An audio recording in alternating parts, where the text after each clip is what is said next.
Hello, my name is Linsey from the Conflict and Environment Observatory, and welcome to this training video explaining Step 1, the environmental profile of the Greenfield tool for mine action field activities. The Greenfield tool supports the environmental screening and assessment of field activities. It helps to identify environmental risks and how these can be managed.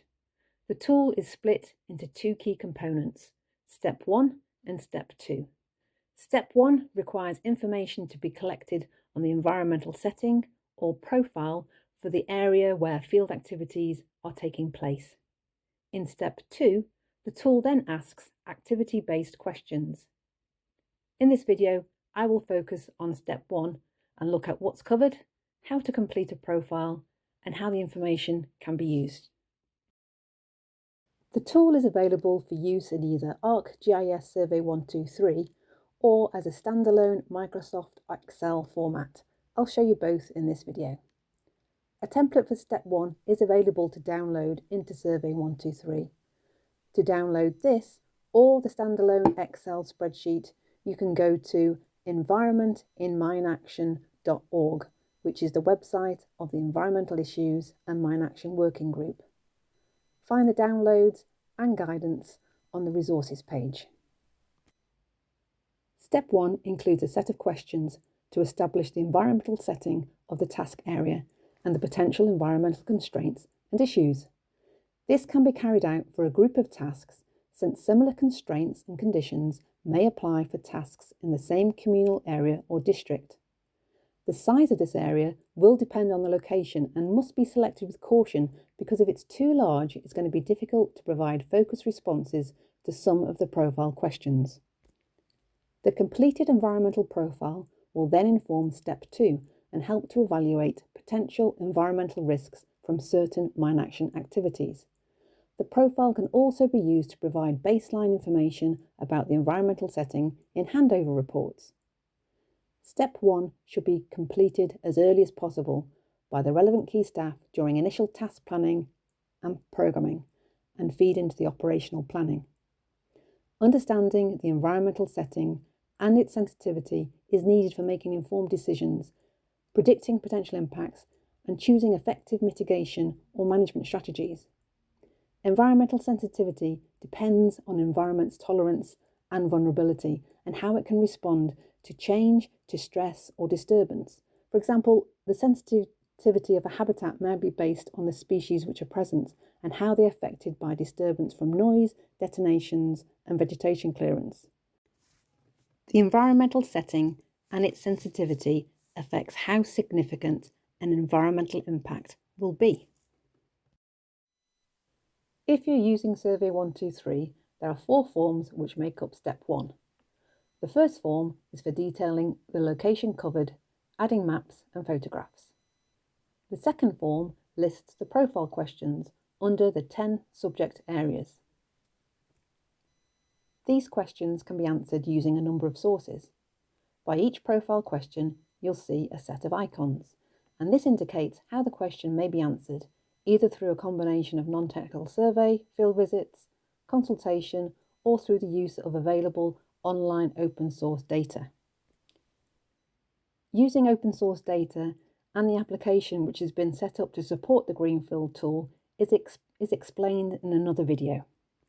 Open source data can be useful to give a high-level overview of environmental information, but it must be supported by other information sources whenever possible. You'll see that next to many of the questions, there are Learn More tabs, which give extra information and explain why certain information is being required. You can also refer to the user guide, which is available on the Working Group website. Most questions have preset responses, and this has been done for 2 reasons. Firstly, to simplify and standardise responses as far as possible, and secondly, to allow for a profile statement or summary to be produced.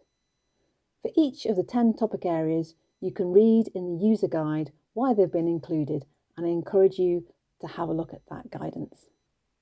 Note that under local and regional trends, the section asks questions on deforestation and climate patterns, as well as what local strategies may already be in place to address climate change and whether these strategies are likely to be effective. This is important so that any measures already in place are understood and the ability for communities to cope with the effects of climate change. There's also a section for adding additional comments at the end and for photographs. By understanding the trends and issues, opportunities for environmental enhancement may be identified which can support communities and help people adapt where there are gaps. Even if these cannot be implemented by mine action, they can be flagged and the options highlighted.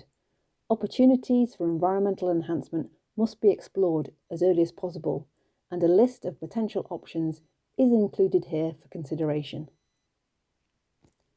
These are just suggestions, and more options may be available as well. Finally, the environmental profile statement or summary. This summarises and flags the environmental issues which have been identified by grouping them into issues of high, medium or lower concern, depending on the responses given. It can be used as a guide, and alongside the environmental profile can inform step 2.